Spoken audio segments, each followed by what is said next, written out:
Welcome back to Moving Right Along, a Muppet movie podcast brought to you by toughpigs.com. It's the podcast where we watch The Great Muppet Caper 2 minutes at a time and talk about it a lot. I'm your host, Anthony Strand. And I'm your other host, Ryan Rowe. And joining us today, we have a very special return guest. He was here last week, and he's here again. It's a very familiar name to us. Hi, I'm Frank Oz. Welcome to my podcast about my movie. It is not Frank. Wow, Frank. I am not Frank Oz. You sound so much like... I know. You could hear the mustache, can't you? Yeah, you sound just like him. Waiting for you to talk about going to the store to buy a can of beans. No, I am not Frank Oz. My name is Joe Hennis, and I am the co-owner and editor-in-chief of toughpigs.com, the greatest Muppet fan site that ever was. It's true. It is true. It is a thrill to have Joe Hennis back for an 8th go-round. Yeah, but wouldn't it be so much better if Frank Oz was here? To be honest. Yes. I would love to ask Frank Oz about minutes 39 and 40 of The Great Muppet Caper, in which Kermit asks for a tour of Piggy's house. She shows him around, and then they ask Neville for a restaurant recommendation. So that's what happens. I know, but it sounds so boring. well, that's that's in a Muppet movie. We talked last week about how those 2 minutes of just Dorcas and Neville are super boring, and that's what's hilarious about them. But right at the beginning here, Kermit and Piggy come walking in. You know, she doesn't want him to come inside, and he's just kind of like, "Oh, we got time. I'd love to see your house." So they go in. As they're walking in, we see an out of focus John Cleese notice them and then get up to follow them. But focus stays on Kermit and Piggy the whole time, not on John Cleese, who is just in the background.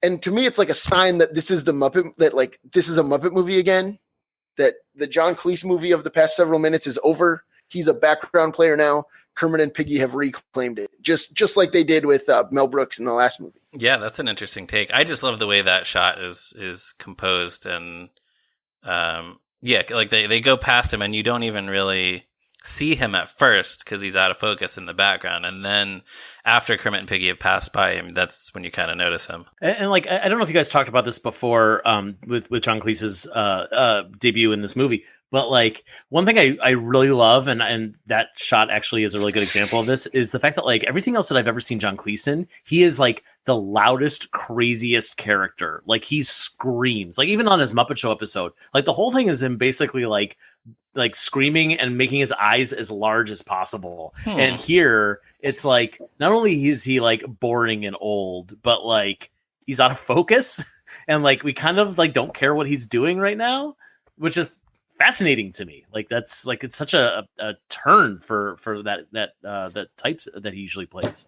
That's true. And also Basil Fawlty on his sitcom Fawlty Towers is sort of tries to keep it together, but is always increasingly frazzled and frantic. So I hadn't thought about that, but that's really interesting. Yes, and also, there's one other role where John Cleese was as low key as this, and that was the sitcom Wednesday 8:30, 7:30 Central, in which he played the boss, and his only interest was in getting that paycheck after each episode, and he was not invested in that role. That has to be one of the worst titles in television history. It's terrible. It's memorable. It's memorable, but then of course the show did get moved. Right. So then it was no longer even at Wednesdays 8:30, right, but 7:30 Central. Then ABC changed the name to My Adventures in Television, which is not much better. No, it's much worse. It's bland. Yeah. But anyways, John Cleese was the boss on that, and he was not very high energy on that one either. Just cashing those checks. Here's the truth is John Cleese has been kind of dull in other things as well, and I'm saying this mainly because I'm not a fan of these movies. But when he played Q in the James Bond movies, I don't remember anything he did or said. He wasn't great on that. But also has more to do with the fact that there too. He's an old man now. He can't jump up and down on and scream at people in the face. He just wants to cash that paycheck, son. Mm-hmm. He did on Wednesdays 8:30, 7:30 Central or whatever. Yeah, but and I don't want to sound like I'm down on John Cleese. Like I've said previously, huge Python fan. Think he's one of the great comedic geniuses of the 20th century. And here, at least, his low keyness has a purpose, unlike some of that more recent stuff. Yeah, it's hilarious. A higher energy performance would not make sense or work at all here. No, it would make it worse, to be honest. Right. Well, and some of that stuff, like, we see Kermit and Piggy. We see him follow Kermit and Piggy. He pulls out a fire poker. He's brandishing a fire poker when he opens the closet on them. Yeah, it's like he almost does something interesting. Right. like, and then he's gonna fight, but like nothing happens. Right, and then immediately apologizes in the most like low key British way. He just goes, "Sorry, is there anything at all I can do for you?" Yeah, when he finds them having broken into his house, hiding in his closet, he apologizes to them. Right, and then offers to give them help of any kind, which I think is so funny. Yeah, it's very British. Yes, like it reminds me of in National Lampoon's European Vacation when they keep injuring Eric Idle, and Eric Idle keeps apologizing to them. Yeah, right, and he's just like very cheerful about it. Yep, exactly. Now, are there any instances of Michael Palin playing a role like that? Michael Palin played that role often on Monty Python. Like he's offering the cheerful, long-suffering guy actually on Python. That's true. I just wanted to name another member of Monty Python. Sure, they're all good. Yeah, I like all six of those guys. Yeah, Terry Gilliam a little less recently, maybe, but that guy has some opinions that I don't understand. Sometimes old people should just not voice their opinions. That's right. But Terry Gilliam's not in this. But you know who is? Kermit and Piggy. So, yay! What are they doing while John Cleese is tiptoeing around the house after them? Piggy is giving Kermit a tour, a whirlwind tour, like he says. And what I love is that when Kermit asks who John Cleese is, Piggy says, "Oh, just some sort of servant." But I thought the butler was discharged. Dude, plot hole. But yeah, like this, put it in the goofs on IMDb. Oh, but like that's like is that poetic irony that the butler was discharged and then he becomes the butler? John Cleese becomes Neville is transformed into, and of course, other highlights of the tour. Piggy points out a chair and some walls. Yes. Also, I want to mention the music that's playing throughout this whirlwind tour really enhances it. It's just this kind of like, it's whimsical, kind of like the Big Red Bus music earlier when they were taking the bus to the hotel. But it's also very like, okay, come on, let's go. And it has samples of "Stepping Out with a Star" in it. Yeah, it's riffing on that. Yeah, which I think helps. Yeah, it's like because now he's stepping out with the star into her beautiful home at 17 Highbrow Street. Indeed, he's stepping in with a star. He's stepping in with a star. That should be the title of that song on the soundtrack. This music is actually included on the soundtrack. It is entitled "The Apartment." That's my favorite Jack Lemmon movie. That's my favorite Jack Lemmon movie too. Yeah, we should watch the Billy Wilder movie "The Apartment" and cue up this song on a loop and see if it matches. Well, the song's only 55 seconds long, so we just watch it. Joe Raposo had written the score for "The Apartment." What would that sound like? Yeah, a little something like this. It would just be like, "Everybody cheats," right? Yeah, it's right there. Okay, all right. Joe Raposo. So then Kermit and Piggy enter the drawing room. And Ryan, it's my understanding that you have some very intense thoughts about the drawing room. Well, here's the thing. No, I just realized I did not actually know why a drawing room is called a drawing room. Oh, why is it? Well, I looked it up on Wikipedia. It's not because it's where artists would go to draw. According to Wikipedia, the name is derived from the 16th century terms withdrawing room and withdrawing chamber, which remained in use throughout the 17th century.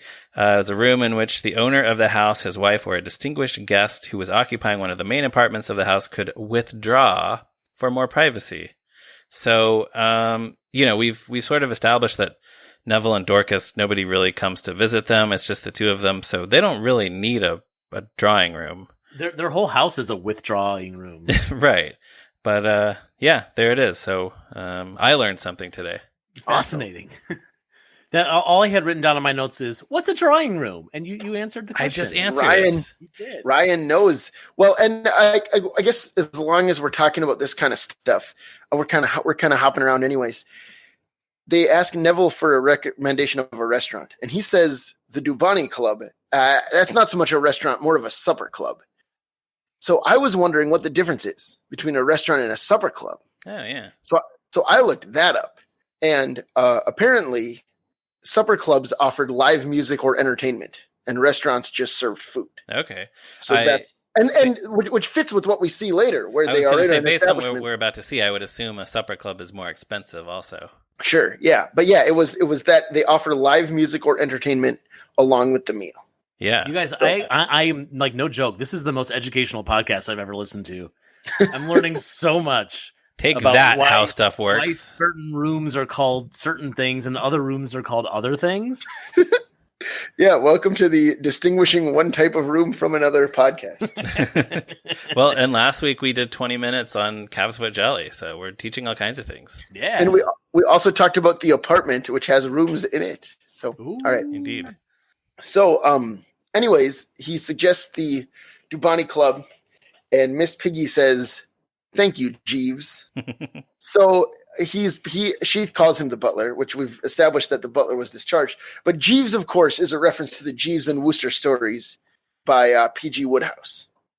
Right, that's the reason why when you think about butlers, everyone thinks that butlers should be named Jeeves. Yeah, I thought it was Jeeves, because of the website askjeeves.com. Well, Ask Jeeves is named after Jeeves from Jeeves and Wooster, which is... Dude, that was my joke, though. Yeah, I know, but what I was saying. Obviously, they weren't referencing a website in 1981. But you know what they also weren't referencing in 1981? Tell me. The TV show Jeeves and Wooster, starring Stephen Fry and Hugh Laurie, because that didn't start yet. That was 87, I want to say. But they made a TV show out of those stories where Stephen Fry played Jeeves and Hugh Laurie later House from TV's House. It was 1990, by the way. Was that 1990? Yeah. Was a bit of Fry and Laurie 87? I bet it was. I'm looking it up. Yes, 87. Yeah, so that's why I had that year in my head. Makes sense. Anyway, that show was fun and it was good. If you like charming British comedy from the 80s, from the 90s. If you like characters named Jeeves. Yeah, which this movie doesn't like have. those two actors, which have either. I don't think either of those actors from Jeeves and Wooster have worked with the Muppets, have they? Stephen Fry and Hugh Laurie. I don't think so, which is a shame in both cases. Hugh Laurie hasn't done one of those Sesame Street, like Word of the Day or something like that. I don't know. Let's find out as I say the sentence very slowly. So it looks like Hugh Laurie was in the Creature Shop film 101 Dalmatians. Doesn't count. And in Stuart Little 2. And Stephen Fry, meanwhile, looks like he met Kermit and so first of all, he narrated Hitchhiker's Guide to the Galaxy, which is a Henson Company film. And he was a voice in Mirror Mask, another Henson Company right. film. And that counts. It looks like he met Kermit and Piggy at the UK premiere of The Muppets in 2011. And he asked Kermit, how often a day do you gargle to keep your tenor tones so supple? And Kermit said, I gargle with fresh swamp water 3 times a day, and 2 times a day, Piggy grabs me by the neck and shakes, keeping me supple and rattled. That's pretty good. But it still is a shame that there's not more. I would have loved to have seen it. Like I want them to do. I mean, both those actors are, first of all, great actors, but also hysterical human beings. So right. I am disappointed that they haven't done something more. I don't know, like bigger with the Muppets. They should have gone on the Jim Henson Hour together. Yeah, because that show was a big hit that ran for a bunch of years in my world. Yeah, mine too. So, anyways, moving on. They thank Miss Piggy thanks Jeeves, and then the last thing we hear in these minutes is John Cleese. Dorcas walks up and says, I can't remember exact, but she asked him, and he says it was. She says, Neville, why are you staring into the closet? And he said there was a pig, and she says the one who was climbing up the side of the house. And Neville says, "That's the chap. That's the chap." And that's the last thing we hear here. Now, Joe, I'm so glad you're here Me too. And let me Because- tell you my Yeah. excitement Because when you sent me this clip, and I was waiting for that moment, and I saw that the little thing was like the bar was getting closer and closer to the end, and then we heard John Cleese say, "That's the chap," and then it cuts, and I was like, "Thank God, that's the chap." Made it into my minute. the listeners might not know that "that's the chap" is your catchphrase. It's kind of my catchphrase. A while ago, the question was posed on the Tough Pigs forum of what Muppet line do you find yourself saying over and over again? And I thought about it for a while, and I realized I say "that's the chap" all the time. You say specifically it because of it. You say it all the time, and you say it in reference to things that are not chaps. Like, Correct. Yeah. like I will say, like, "Oh yeah, remember in Green Lantern number 31," and you'll be like, "That's the chap." Yeah, totally. Because I'll misuse it. I'll say I'll talk about when I'm talking about a human being. I'll use it when I'm talking about something that is not a human being. Like if you're like, oh yeah, that was in Green Lantern number 151. Be like, yes, that's the chap. I'll also use it incorrectly for like that's the rub. Like that's like you got me. That's the chap. Yeah, and I have seen you do this on the internet, and I've also heard you say it in real life. Yeah, no, it's not just a thing I type. I definitely 100% say it out loud, and especially like I say it to people who I guarantee do not know what the reference is. That's fun, isn't it? And no one's ever asked me about it, by the way. I mean, Muppet fans get it. Like they're like, oh, that's the line from Great Muppet Caper. But like, yeah, I've never had someone go, "That's the chap." What the are you saying? I said, "That's the chap." That's what I was saying. that's the thing. So, Yeah. but here's my question then, Joe. How did why? Do you know why you started that? Do you know the origin? Don't I that's a really good question, and I wish I had an answer, but I kind of have a vague memory of like it may have been one of those things where like I was having a text conversation with someone like a Muppet fan, and it came up where I was supposed to I was gonna say like, yes, that's the person we're talking about, and I said that's the chap, and it just felt natural, like that kind of. It's just like, yeah, like that works, and it's also not like a Muppet quote that's so obviously a Muppet quote. I'm not saying bork bork bork or like it's not easy being green or whatever. It's like, oh no, you kind of gotta know if you're gonna get that reference. I think maybe the first time I heard you say it out loud was we were trying to remember the name of an actor or identify an actor who we saw on TV or in a movie, and then like I suggested what I thought was the name, and then you were like, that's the chap. Yeah, I don't do it with a British accent for what it's worth, right? Which was actually relevant in that case, but I think that's the first time I remember hearing or seeing you say it. That seems like a thing I would do, and I used it correctly in the way in that one case John Cleese meant it to be used. But yes, and I suggest everyone starts saying that's the chap. I don't want to claim any ownership over it. I think everyone should get out there and start using it. It should become part of the public lexicon. Absolutely. I am very much on board with that. So, as I mentioned, this brings us down to the end of these minutes. Do either of you have any final thoughts before we go? Joe, I'll start with you. Yeah, I got a couple things. So, when Neville opens up the closet door and finds Miss Piggy and Kermit, actually right before he opens the closet door, so we see them inside the closet, and there's light coming in through the slats in the door, and you see John Cleese's feet like kind of come up right before he opens it. And in that moment, I realized they are really close to the floor. Like it looks like John Cleese's ankle is like at the same level as Kermit's neck. So it's like they ran in and then like crouched down really far, I guess. Well, Kermit is very short. He's really short, but he's not that short. Yeah, I guess. They do tend to cheat the heights of the Muppets. Yes, right. Understandably. Like Rizzo and Fozzie are the same height if they're standing next to each other. Yeah. So, and like if they're full body, Fozzie is like could step on Rizzo. Yes. And Rizzo's feet would just be floating in the air. Right, yeah. And then the other thing about that closet scene is, so when we look into the closet, we see some sheets and a lot of towels and stuff, and everything's very brightly colored, and there's like a lot of pastels and pinks in there. And it just, I don't know, it just doesn't seem to like match the aesthetic of the rest of this house that we've seen. And maybe that's just me, like, but this seems like the kind of thing that like a suburban house would have of like, oh, all these bright towels that the kids use that we don't care if it gets stained. But like, they're not like fancy people towels. Yeah, you would expect something more drab. Yeah, something monogrammed maybe. Yeah, oh yeah, for sure. Look, Dorcas has to have her fun somehow. That's true. She's had nothing to do but look at those towels for the last 12 Yeah, years. last 12 years. So don't just let the woman have her towels, man. That's all. That's all I had about the the closet that they're hiding in. All right, Ryan, how about you?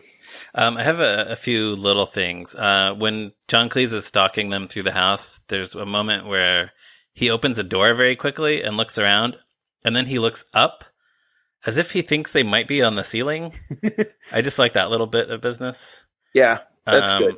Also, I just noticed watching it this time that Kermit has his little top hat under his arm the whole time they're running through the house. So that's a nice little touch. Oh, that's Kermit cute. is holding his top hat under his arm, and Piggy is still holding the corsage box. The box, yeah. Yeah, she's holding the gift box in her hand when they open the closet door. And then I have one thing from the July 22nd, 1980 draft of the screenplay, which was after Kermit and Piggy leave the room. In that draft, Piggy comes back in to say to John Cleese, "If I can just say one thing, you're a very nice man, but probably the most boring person in the world." Oh, yeah, they didn't need it. They didn't. No, need I'm glad they cut that because that's, they say show, don't tell. So Can you imagine? That would be completely unnecessary. Like if they let that line in, and then you're like, "Oh, I get it now." Right. Oh, he's boring. Like, Piggy told him. Yeah, I thought it was that he was a cool guy. Fascinating. Yeah, he thought that was the point of the scene. Yep. Yeah, and then otherwise, just I'm just kind of realizing watching this movie 2 minutes at a time. Jim Henson was a very good director of comedy. There are just a lot of shots that are framed just the right way, like the one we talked about earlier, where John Cleese was out of focus in the background, or here where the camera is shooting from inside the closet, looking out, as John Cleese is kind of staring into it, and then Dorcas enters the frame from off screen. Just seems like the funniest way to shoot that. So I think it also helps that he knew what type of people to attach to these roles, because if this was someone else, like if this was like a Steve Martin type of comedian, then like he'd be all over the place and he'd be sucking up all the energy. Which is not necessarily a bad thing. It just would have been like not his vision at all. And John Cleese, I guess he just knew like, oh no, he's going to play it at maximum comedy, but minimum energy, which is a hard thing to do. Yeah. And so Jim chose good collaborators, both cast like John Cleese and then also crew, like the cinematographer, Oswald Morris, and other camera operators to shoot this in the funniest way possible, and it worked. Yeah, it's great. One thing that I forgot to say, I'm actually going to add a final note because I forgot to mention, I really like the dynamic between Kermit and Piggy here. Like, it feels very much like a first date. Like especially like she is showing him around her house as far as he knows, and she doesn't really say much, because she doesn't know anything, because she doesn't live there. And Kermit plays, like Jim plays it like Kermit doesn't really know why she's doing this, but sure, I think she's neat, so I'll go with it. Like he has this very like, this is odd, but this woman is intriguing, so sure, I'm having a good time. When she pulls him into the closet and he says, the first thing he says is, nice. Dark, but nice. Yeah, like that, exactly. Yeah, he's just trying to be nice about it. I think it also helps that this is like a rare case of Piggy courting Kermit, but not being overly aggressive about it. Yeah, true. That's a good point. Yeah, we've never, like, this whole movie, this like rom-com dynamic between them is very different from, the usual dynamic between them, as we know on the Muppet Show, is that like they're fighting all the time. Kermit doesn't want anything to do with her. So in the movies, they have to make them into an actual couple. And this is the one where it feels the most natural, I think. Mm-hmm. It's the most balanced. Right. It feels natural in the sense that it feels real. Like it feels like these are two people who are meeting and having genuine affection for each other. I do think that, you know, it's odd, not bad by any means, but it's odd to see, like, you know, that they are kind of like flirting and matching with each other, and like it's not going horribly wrong, you know, yet. But like, you know, every other example of Kermit and Piggy together is them kind of at each other's throats until they're not, you know. Right. One of them is being mean to the other, or they're both being mean to each other. Right. And like that's just their dynamic. I mean, you know. Right. Although we should say, of course, the Muppet movie doesn't really have that either. You That's know, true. I mean, she does ditch him on their date because she gets a phone call from her agent. Right, but he's smitten with her from the beginning. Right. He is, but like she's also like being really aggressive toward him. Like, well, yeah, she comes on strong, but he's into it. Yeah, she's basically on top of him. Right. Yeah. Right. And this one, they just like kind of make goo eyes at each other, and then they like, go on a nice date. Yeah, it's pretty good. It's a good one. It's great. Yeah, it's just different. That's all. It's very different. It's its own thing.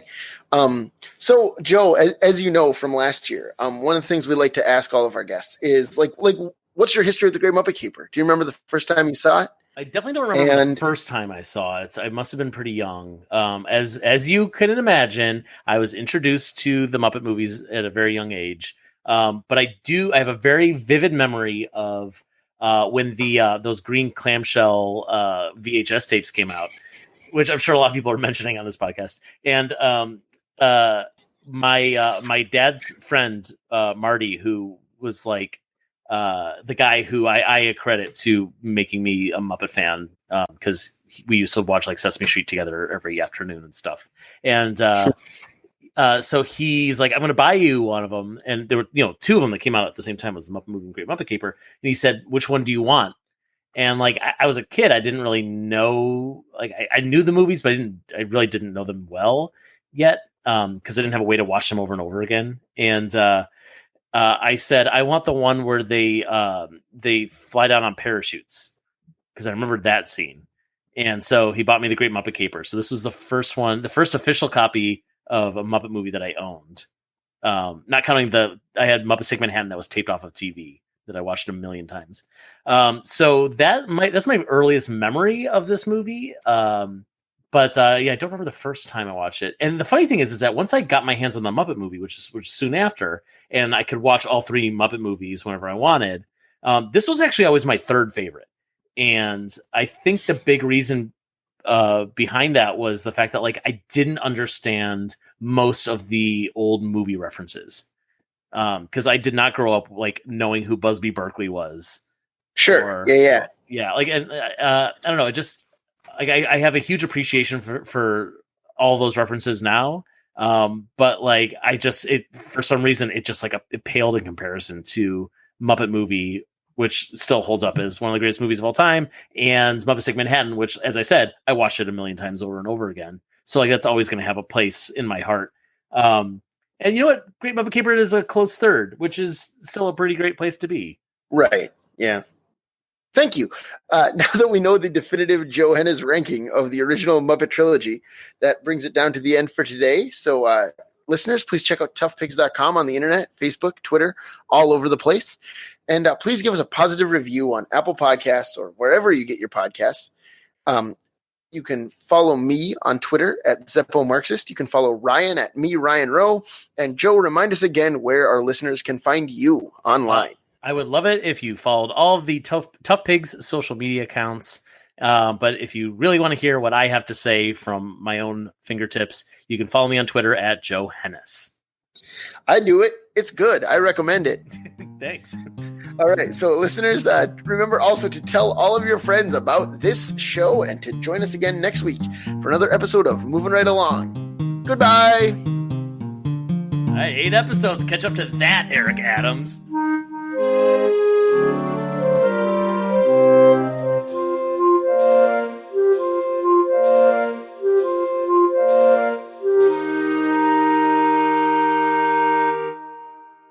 That's a trap. That's a trap.